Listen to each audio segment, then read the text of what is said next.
Thank you so much for joining today's panel discussion and Q&A, Meet the Press. So we have a discussion with Columbia University Press, Rutgers University Press, and the University of Toronto Press. Before I introduce our moderator, I'm just going to cover a few housekeeping topics. Today's webinar is being recorded, so we will be able to share a link with you after the event is complete. So we would welcome you to revisit the content and share it with your colleagues. We also invite your comments and questions. So please take a look at the Q&A chat box on your screen. If you think of any question for the speakers at any point, just type it in there. And I will either pose that to the speaker at the time, or we'll hold it to the end for the discussion. So today's moderator is Michael Zioli. Michael is the Senior Advisor for Publisher Strategy at De Gruyter. Michael has worked in academic libraries, scholarly book distribution, and publishing for more than 25 years. So at this time, I'm going to hand the floor over to Michael, who is going to introduce our speakers. Michael, it's all yours. Thank you, Caitlin, and thanks everyone for joining us. I'm going to speak very little because I know you want to hear our press directors, not me. This, I believe, is our fifth Meet the Press session. As many of you may know, De Gruyter has an electronic book platform, and we have a bunch of university press partners. So we've been trying to engage those presses with academic librarians as we can. And today is the next step in that. The university presses, I think, aren't well understood. I think we tend to say presses and we tend to say libraries and lump everybody into a group. In fact, the university presses are very diverse. They all have their different sizes, subject focuses, mission. And so the point of these sessions is to try to introduce you to them. I was debating whether to say this, and I decided to go ahead and say it. It may be a bit controversial, but you know, it's just February. The 2022 year for publishing has just begun. But I can tell you that in the little sales territory that I look after, these three presses with us today, Columbia, Toronto, and Rutgers, have already received broad commitment from Canadian libraries. The De Gruyter model is to buy the entire front list. We have special relationships that allow that to happen. And for Columbia, we've already sold 8 full front list collections in Canada, including 2 archives and 2 backlist collections. So virtually everything Columbia publishes. 9 libraries have bought the entire University of Toronto Press front list, and 1 bought the entire archive. And Rutgers, we have 6 libraries that have bought the entire 2022 list in advance, and 2 archives and 2 complete backlist collections.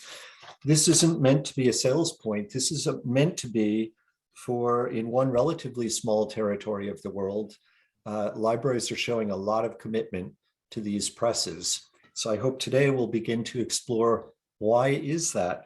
So we have Jessica Moser from University of Toronto Press with us today, Micah Gleit from Rutgers University Press, and Jennifer Krewe from Columbia University Press. And I think the best way to start is to let each of them speak and tell us a little bit about their presses. On my screen, Jessica, you're in the upper left, so I'm going to go clockwise. Would you care to start? Sure. So a little bit about the press, Michael? Yes. Yes, please. So I am new to the University of Toronto Press. I just joined the press about 4 months ago. So delighted to be here. I have actually been in publishing for about 25 years, but all higher education publishing. So new to the UP world. So excuse me if I stumble along at all, but I'm going to use the new card when it comes to that. But I'm delighted to be at UTP. University of Toronto Press was founded in 1901. So in 4 years, we're actually going to be celebrating our 125th anniversary, which we're excited about. We have, at UTP, we have 4 distinct divisions. We have our books and journals division. We also have a distribution division, and we have bookstore, which is unusual, I think, for any university press.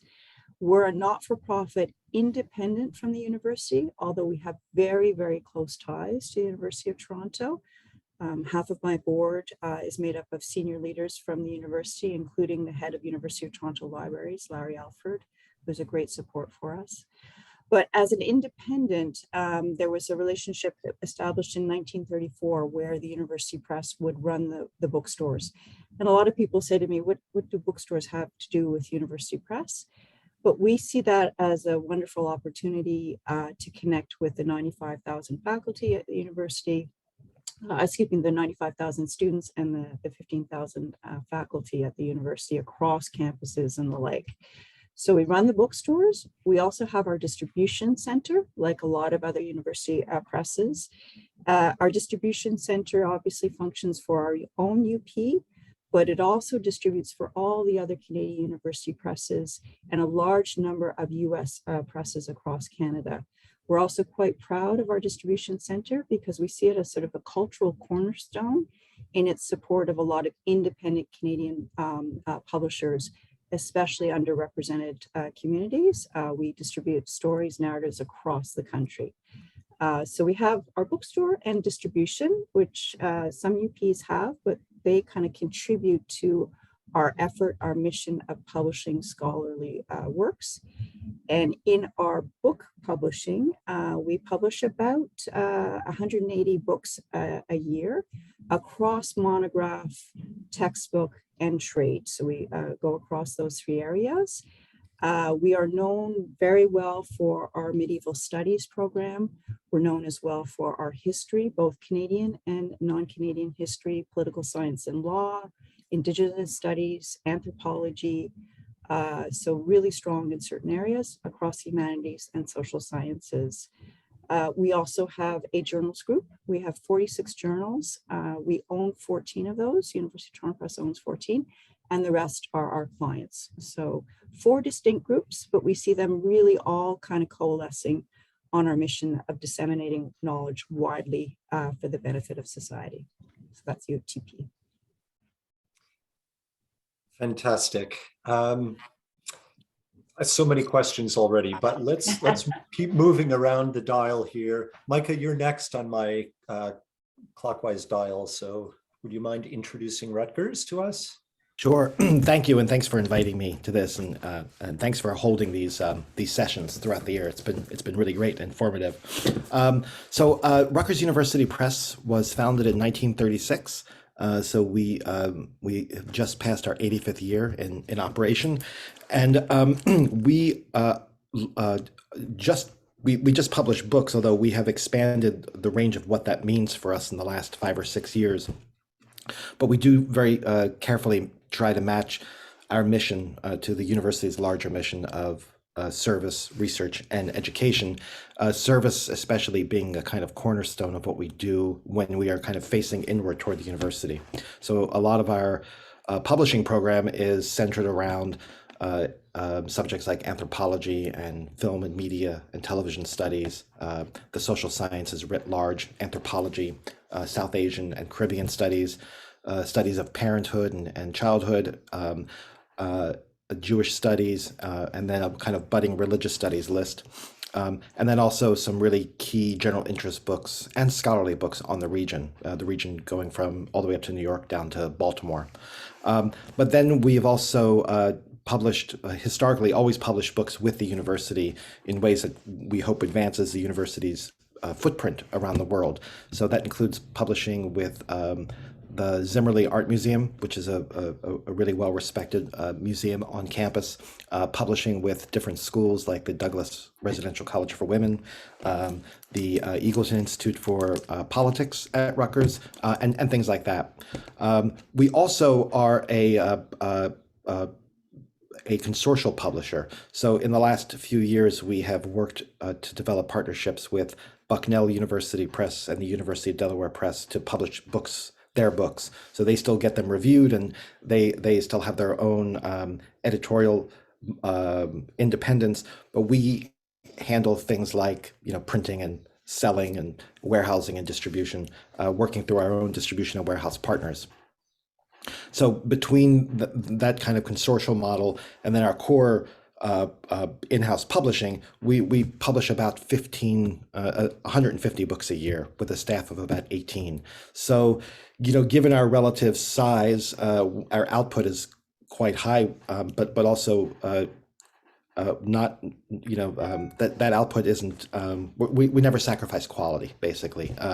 But we have a very productive staff who really punch above their weight in all respects, and we're quite proud of the kind of books we do.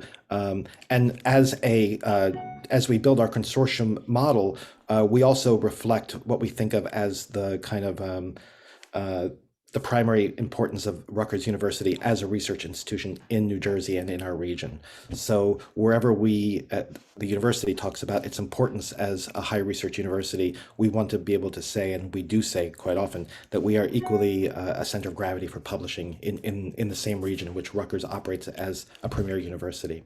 And I think that model has worked quite well for us. And it certainly has allowed us to continue to publish in the subjects where we serve our constituents well, but because those core subjects have a lot of interdisciplinary layover in other areas, having partners like Bucknell and Delaware allow us to expand our own list. So having them as partners, we hope, helps them to expand their footprint, but it certainly raises the level of our visibility too.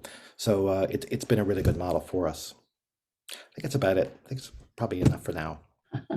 Thanks, Micah. Didn't you just publish a Gulliver's Travels? Was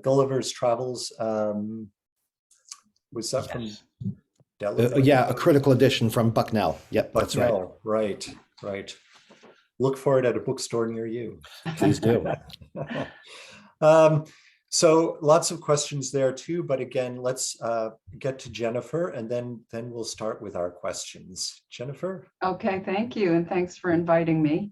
I'm glad to speak to everybody. I've been at Columbia for not 4 months, but over 30 years in 4 months. So it's a very different situation. I know the University Press world pretty well.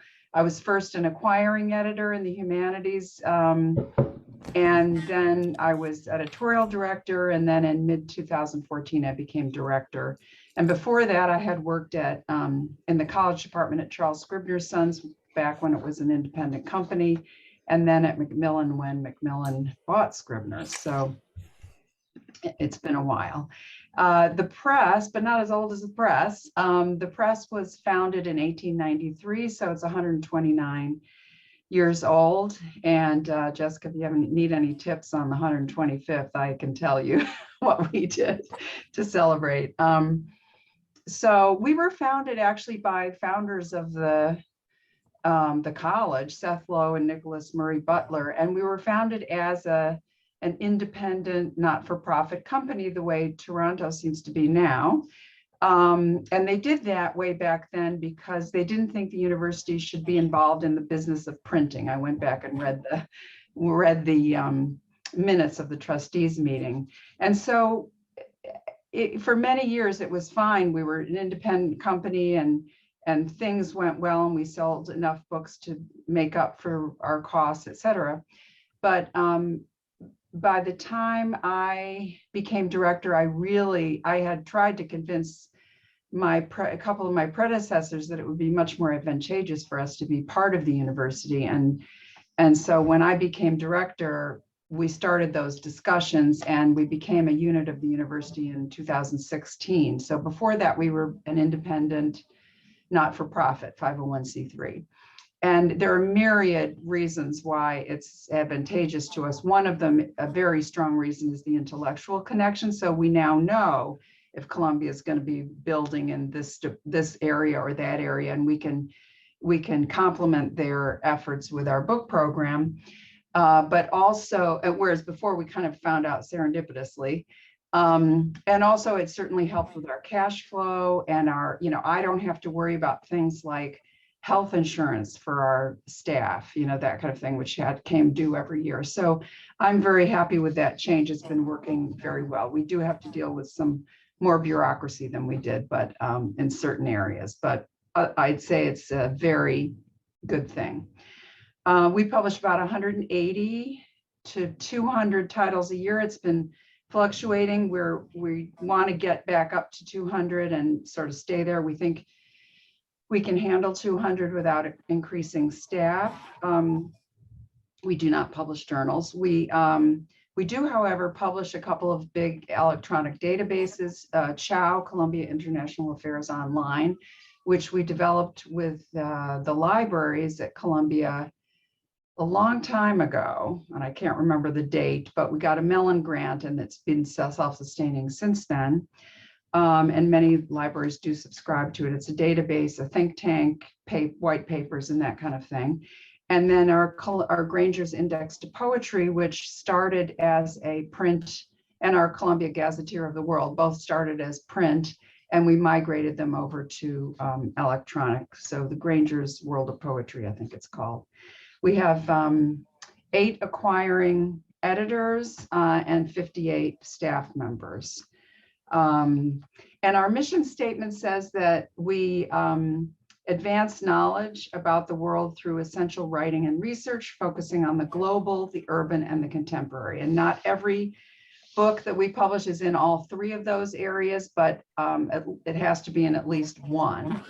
And global, you know, now it's the word thrown around all the time, but really since 1958 or 9, we started work with the Columbia, then it was called the Department of Oriental Studies, they were developing a core course in Asian humanities for students. They had the core literature, humanities, and great works of civilization, and they wanted to incorporate the East into that. And so we started working with them to produce published translations of leading texts of Asian civilization. So we've been very strong. I'd say that's probably our strongest list, and it's one of our biggest ones. And we publish not just translations from the Asian classics, which is the way it started, but modern Asian literature as well, but also monographs in all the fields we're in, including literature, philosophy, religion, et cetera, mostly in the humanities, but some social sciences, international relations, for example. And other things we're known for, translations. We do a lot of translations from leading European thinkers, mostly philosophers and historians. More recently, we embarked on a series of Russian translations, Russian literature, and other humanities, film, continental philosophy. We for many years been strong in gender studies. In science, we have climate science is a big one, paleontology, neuroscience, and women in science generally is a growing area for us. And social science, we do sociology, global history, and politics. We also do, I started a food list when I was humanities editor, maybe 20 plus years ago, and that has blossomed into not only food history, but food science as well. We were one of the first. I think California and Columbia had the idea at the same time, so they have a strong food list as well. And more recently, we have a joint series. No books have come out yet, but they're starting to get contracted and go into the pipeline in a collaborative, a joint series with Howard University and Columbia. So there are 4 Howard faculty members on the editorial board, 4 Columbia faculty members, and it's called Black Lives in the Diaspora. And this is, we think, a very important list. And as some of you may or may not know, depending on how long you've been around in the business, Howard University used to have its own press, but that was shut down, I think, in 2011. So it was the only, I think, HBCU with a press. So we're trying to not revive the press, but at least give a voice for some of the HBCUs that have been, marginalized from this whole production of university press publishing. So that's a big new adventure for us. And then just lastly, I'll say we also have some professional publishing. The Columbia Business School, we have an imprint. We went to them 15 years ago and said, why don't we do an imprint? Harvard has business school press, others do. And that's been very successful for us. We also have a social work list, also started around 1960 when the school started at Columbia. And then we do a couple of other professional lists like journalism. But that's about it for now. So I'll say more later. Thanks very much, Jennifer. Wow, all the questions I've got myself here. You know, I was interested to hear all of you comment on your relationship, the relationship of the press to the university, where you sit in that universe. And one of the points, I think, about diversity in the university press world is that very often those relationships are different. Sometimes they report to the library, sometimes they're independent, and sometimes they're a department of. You know, so I'd like to get comments on that, but also in your answers, there's a comment in the chat about marketing faculty authors. I know that all of you through Gobi, for libraries that use Gobi at least, have a faculty author section that virtually all libraries use. It goes to the relationship you have with the libraries. Very often it's mediated by a vendor. And that even conversations like these, where the press director and the libraries are talking, are relatively rare. So those mediated efforts do include things like marketing faculty authors. There is a place for that. But let's get a round of comments, if we could, about your relationship with the university, and if you could include in that your marketing of faculty authors. Let's follow the same pattern for now. Jessica? Sure, that's great. Certainly, I think historically UTP has had a good relationship with the university, obviously, as I mentioned. That's certainly something when I was coming in that I spoke a great deal with the board about, is enhancing, maybe shining a light on that relationship. So everything from, Jennifer mentioned one of her imprints about 14 or 15 years ago. I think we launched an imprint with the business school at University of Toronto, Rotman, and have produced wonderful, I think about 65 books now through that imprint. So close relationship with the Rotman School. We also have a very good relationship with the Monk School on policy, and again are looking at particular series. So already in some of our areas of strength, actually the business school was great because we wanted to develop that area of strength and used our relationship with the university. As we look to other areas, looking out at the next 125 years and where we want to grow and be strong in terms of publishing, we are looking, taking our cues from the university. So developing our science and technology list, looking at areas interdisciplinary, working with the various schools and departments and heads of departments, and looking at where we're going. So that's sort of one aspect when it comes to the scholarly publishing. Our relationship with the library is critical for us in all sorts of ways. As I mentioned, Larry Alford, who's head of UTL, is on my board and offers a lot of guidance. We also have a wonderful collaboration with the university, with the library. They support some of we have a lot of things going on in open access. In both our books and journals, we work collaboratively with the University of Toronto Library. We publish, it used to be 3, now it's 5, expanded out to 5 books a year with the collaboration with the library, open access books. And there again, we're just experimenting and exploring across the board on how we can continue to build that relationship. I have to say, as I mentioned, when I started, I spent 4 months of basically having one amazing conversation after another. I've been reaching out to heads of UPs like Jennifer and Micah and across the board. I've also been reaching out to my, heads of folks at the various departments and universities. And what I've seen to a person is this, we're in a very disruptive world when it comes to scholarly publishing, but it does seem to be a very collaborative, interesting time. There are different points of view always, but there is an effort and a desire for us all to kind of meet in the middle. And that, I have to say, is very refreshing. So I don't know if that, Michael, that really answers your question. But the relationship with our university is critical. Jennifer, I take your point on being part of it maybe has eased things for you. I still like the not-for-profit. I like the kind of, but I get that there are different models, and I love learning about everybody's journey and experience on it. But again, I think I have a very supportive board with a number of them being at the university. So I'm allowed to continue to experiment in this not-for-profit model. But anyway. I think it was Jennifer. One of you mentioned presses closing and being threatened. There have been a whole bunch like that. Famously, Stanford was threatened a couple of years ago.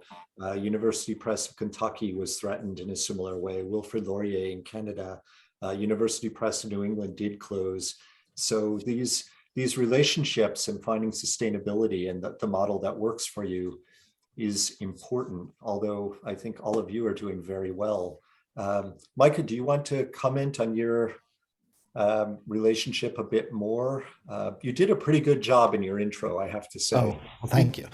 Well, thank you. Yeah, we've always been, an integrated unit of the university, and the university structure is we have four main campuses and then a central administration. So we are part of that central administration in New Brunswick, and we report to the executive vice president of academic affairs, and then to the president. So, and I have to say that we also have a really supportive administration, a supportive president who really recognizes the importance of scholarship, and then our EVP AA also recognizes the kind of primary importance of being bold and trying new things, and that combined makes it for a really good environment for us.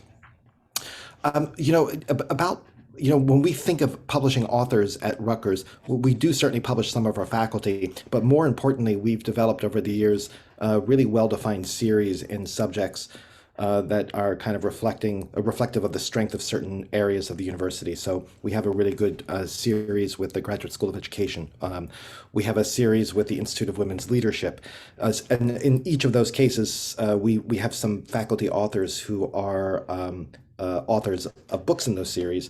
But I think we've done actually a really good job of promoting those series. The one with the graduate school is fairly new, but the one with the IWL has been around for a while, and they all have very bold uniform designs, but uniform designs that give us flexibility and art and other kinds of design programs for the books.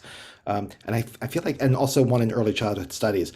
And I feel like those are actually really highly regarded and well recognized, not just for being books in that series, which I think lifts the marketing efforts quite a bit, right? Because these books are recognizable, they're attached to well-regarded programs at Rutgers, and so we tend to get orders fairly easily. And so I'm not sure if marketing is so much the major point as whether or not we're selling and doing right by the books in the long run in the marketplace. And I think we do. Although I know marketing is a more kind of difficult area to define sometimes, and difficult to kind of measure its success or how aggressive we're being or how forceful we're being.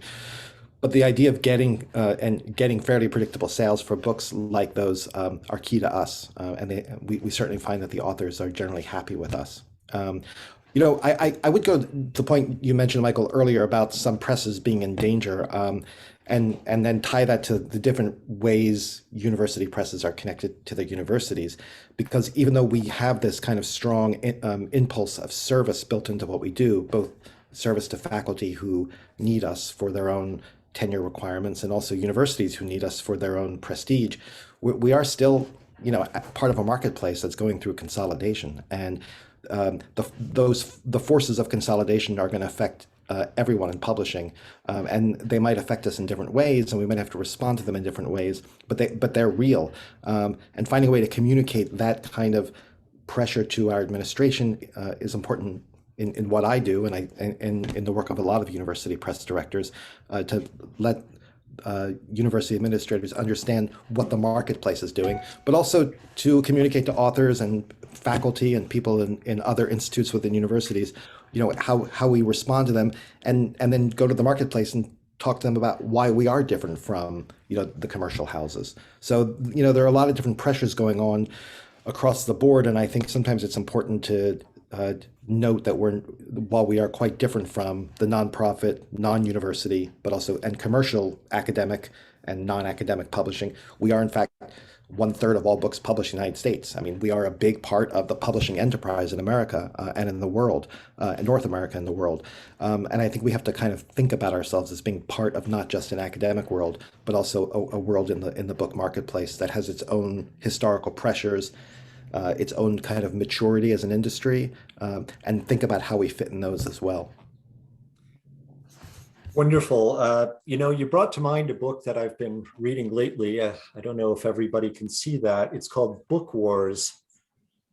The author, John Thompson, is a scholar at Cambridge University and a scholar of the book. And this book is brilliant. He's also a publisher. He's also a publisher. Quality Press, yeah. That's right, and which is part of Wiley. Yeah. Talking about consolidation. But this book talks a lot about these issues of the evolving book itself. In fact, Jessica might comment on that because Toronto, she reminded us, published the Gutenberg Galaxy all those years ago, but still very relevant. But before jumping too far further, I want to give Jennifer a chance to respond because you also, as you alluded to in your introduction, have your own relationship with the university. And in fact, you drove it to change. That's very yes. Well, yeah, I mean, my title is Associate Provost and Director of the Press. I think that's the only such title in the Association of University Presses. Because the provost at the time and his team, when my predecessor retired, did a study and asked a lot of other university presses, and he kind of did a 180. We had an external review, 2 external reviewers, and one of them, I remember the phrase, said that you can't treat the press like a poor stepchild and expect it to be great. So something like that, because we were kind of at arm's length. And that was because my predecessors preferred to keep it that way. That's the way we were founded.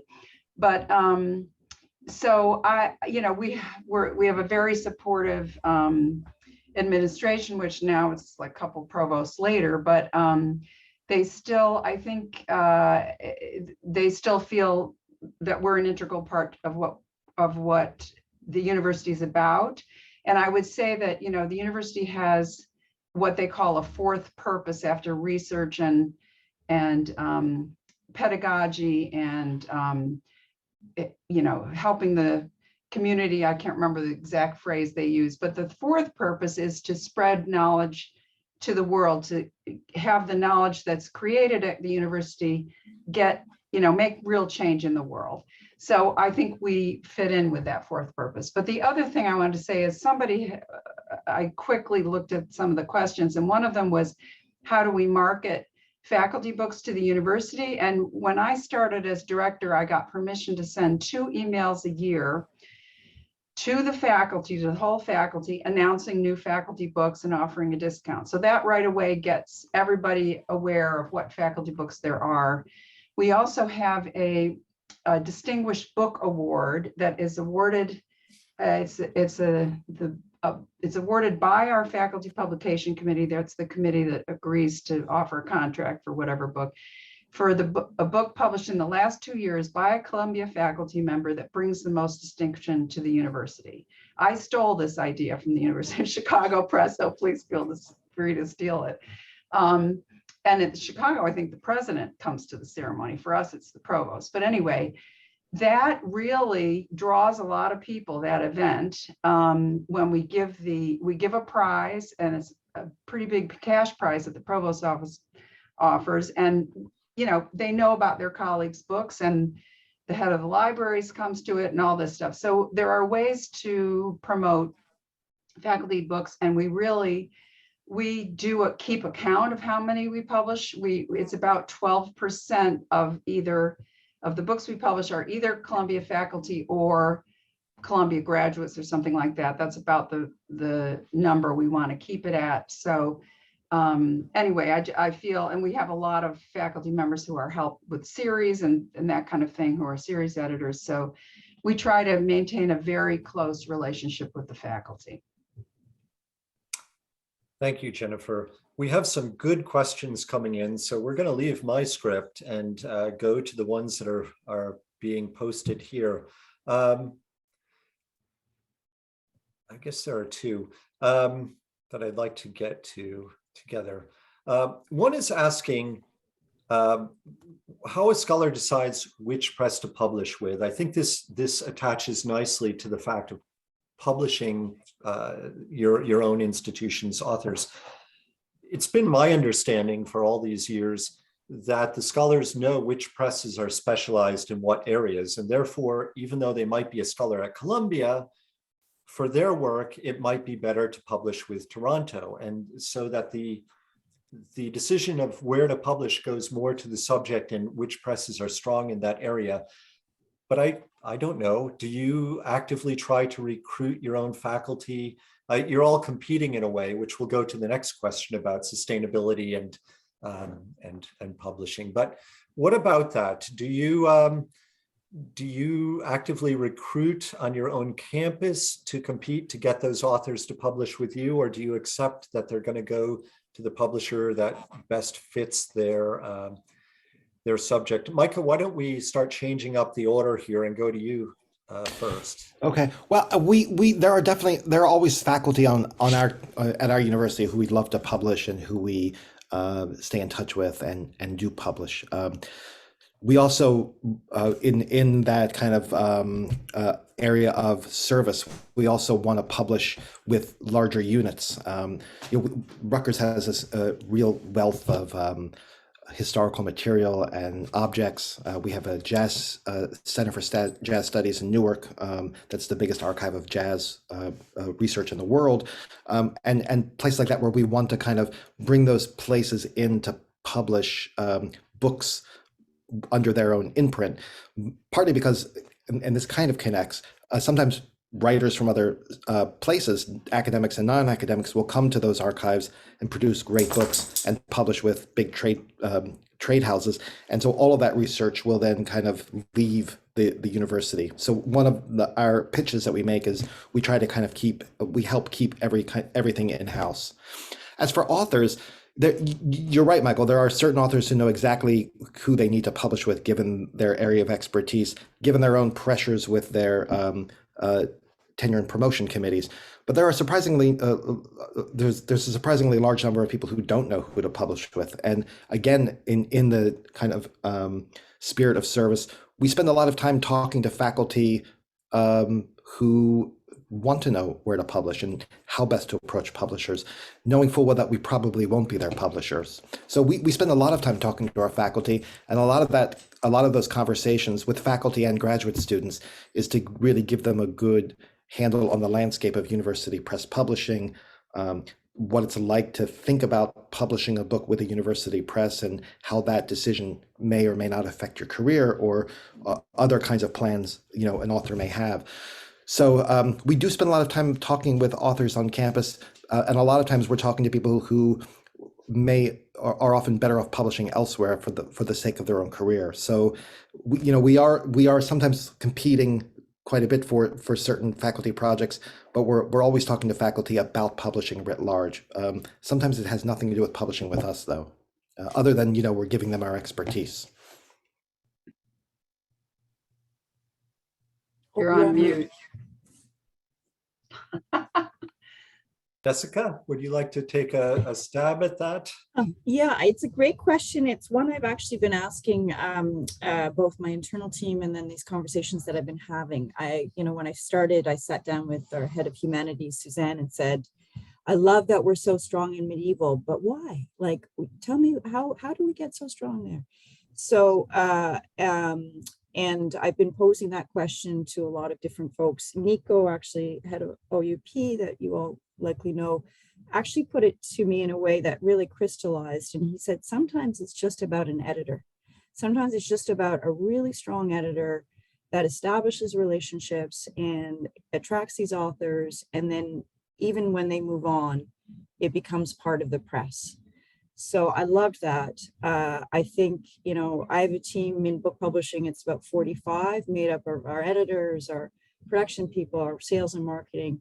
But it's so much that vision and that relationship. And so a press can be strong in certain areas, but I do think there's opportunity for growing that, depending on what your people are looking at and how they're establishing that. It's hard work, but it can happen. And so I think there are opportunities for, certainly an author can go to where it's already strong, but there's also opportunities working with presses that are growing certain lists. I'll say one other thing on it as well that I think is relevant. And again, I'm looking at all this with newbie eyes, but the other thing that's interesting for me is that we've always done well in trade, almost unintentionally. So a lot of our monographs have, you mentioned the Gutenberg Galaxies, Vertical Mosaic. We've had some bestsellers, and we continue to do that. In our history, our military history lists do very well in trade. We have our Rotman. But we decided a couple of years ago to intentionally launch a trade imprint. We actually have two other imprints now, New Jewish Press and AVO. And part of that is actually about attracting different authors that maybe want to try out something for a more general audience, want to do it still with the rigor and quality that they expect from a UP, but experiment a little bit. So I think that's another way that that presses are diversifying. It's also about attracting more authors and more subject areas. Thank you, Jessica. Yeah, you make me think of Palgrave, when there was still a Palgrave, started a series of short monographs, and there are the Oxford shorts, which are a bit different, but yeah, more trade focused. Jennifer, do you want to talk about this? Sure. Well, seems like we have a couple of topics here, but the one question you asked was, do we recruit our own faculty? And the answer is yes. But of course, it all has to do with fit. I mean, we wouldn't recruit a very prominent art historian, and Columbia is one of the top art history departments. We wouldn't recruit an author in that field because we don't publish in art history. So we really have to, we go to the fields where we really have a list, and we definitely, compete against all the other, Harvard and Princeton might be after that one author as well, and often they have much deeper pockets. Well, always they have much deeper pockets than we do. So we have to try to convince the author to go with us, for other reasons, and often they do. But it is true that, we're unlike Oxford, we're small enough that we just cannot be in every field. So we're in certain fields, and partly it is because of an editor 20 years ago or more. In our case with Asian studies, it started with an editor in the 60s, 50s.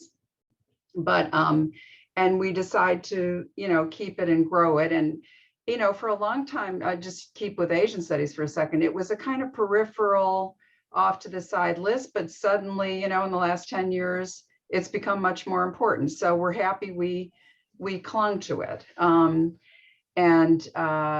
So anyway, the answer is yes, we do compete with each other and with some trade publishers as well for some of the leading authors on campus. I can't remember now where else we were going. Was it with Fields? Well, it might have been with Fields. Let's pick up on your deep pockets comment. I think with they might well go to Yale, but yeah. One of the questions that keeps getting repeated different ways here is about sustainability and why are presses closing. I don't think that a lot of UPs are closing right now. I think there was a winnowing, but I think the UPs are fairly healthy right now. I could be wrong, feel free to correct me.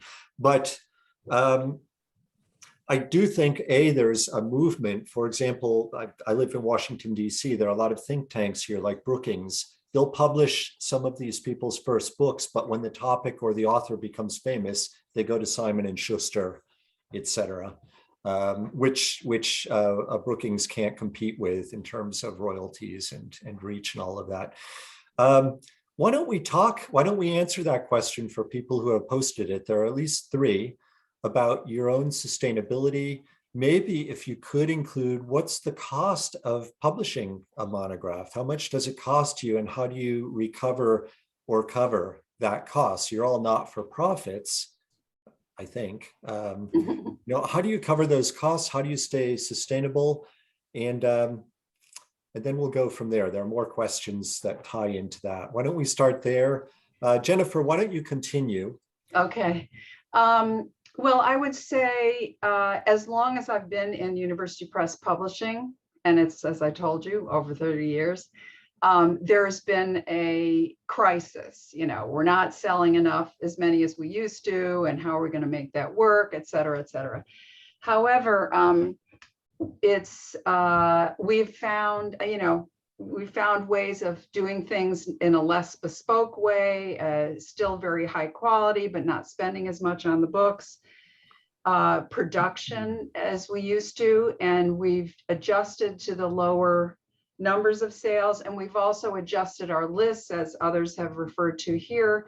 We publish probably a third of our list is trade, or what we call academic trade, which really just means somebody who's very well known across the academy in different fields, but not, to general public. And what librarians call monographs, I think they use that term for any book, but anyway, we call scholarly monographs the more deeply scholarly books that are only going to be read by other scholars. So we publish those, and then we publish these professional lists. So we do a mix, and we also do some textbooks. We do publish textbooks that no McGraw-Hill would ever touch. And my favorite example is classical Japanese grammar. Nobody needs to know that, except for pre-modern people doing PhDs in pre-modern Japan. But nobody had a book, and so we have a book. It sells a few hundred a year, and that helps our backlist. So it helps our bottom line. So what we try to do is juggle. We do enough trade books to bring in some revenue, and textbooks and course adoption monographs, so that we will make up the money that's lost publishing the more scholarly books that are going to lose money. It's a juggling act. So I think in the old days, when we sold many more copies of any book to libraries before interlibrary loan and all that, and we sold them to individuals who wanted their own libraries to be, very complete. We didn't have, as you put it, the sustainability problem maybe that we do now, but publishers have always been sort of, university press is very savvy about how to juggle things. And I think we're doing that now. To address directly the Stanford, I don't think there have been, I can't think of too many that have actually closed. Stanford was threatened, and that I think is because they had a new provost come in who wasn't from a book field and didn't really get it and thought, oh, we can save this money. And then there was a big faculty outcry.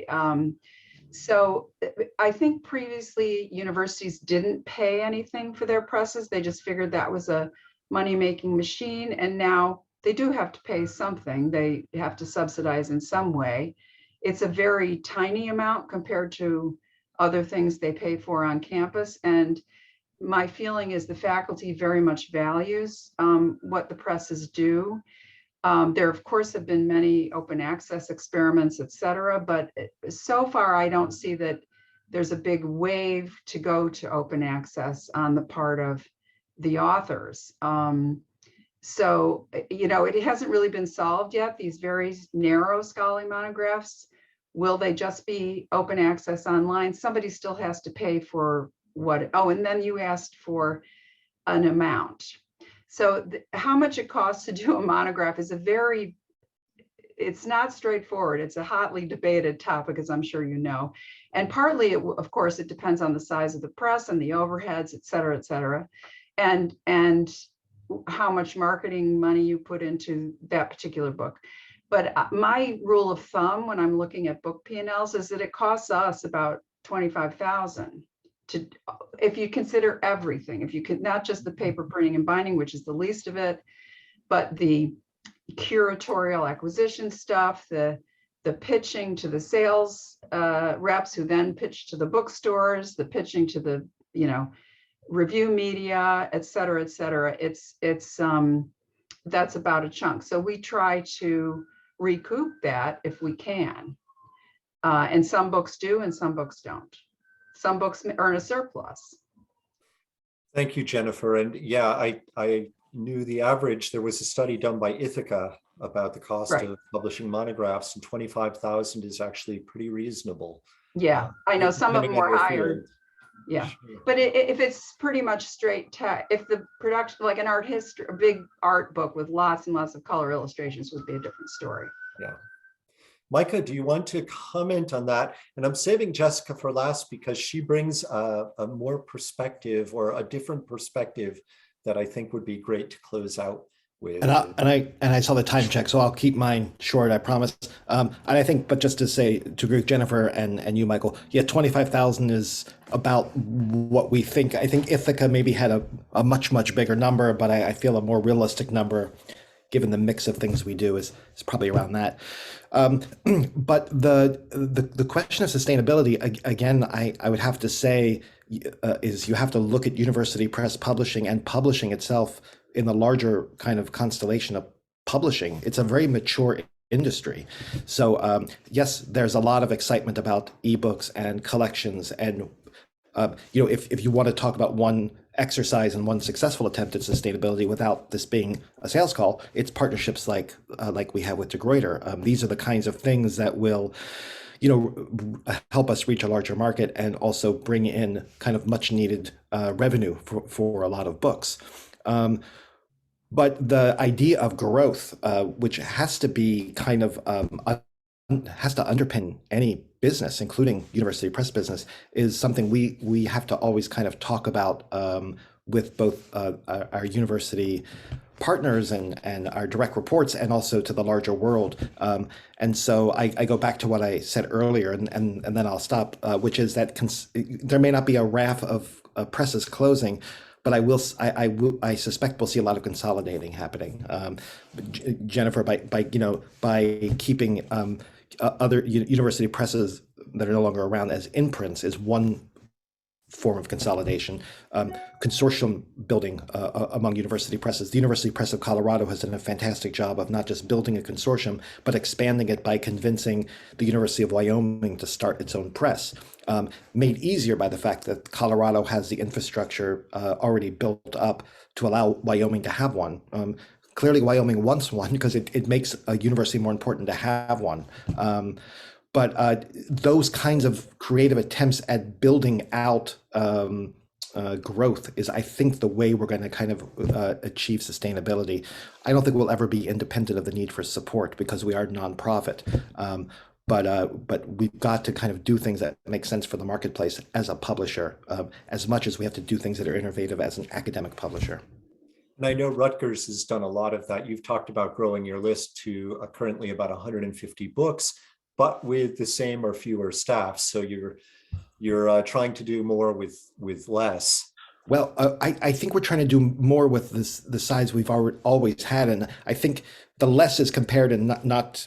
I mean, Toronto and Columbia, you're our competitors, but we publish 150 books with in some sense 1/2 or 1/5 the size of Columbia or Toronto or Princeton, which publishes about 200 as well. So I feel like we're actually at the right size. Having consortium partners help, because those are whole other publishers bringing in books for us. And if we had more time, we could talk about how that changes the economics of publishing those books to everyone's advantage. But that is one way we can do more with the right sized staff.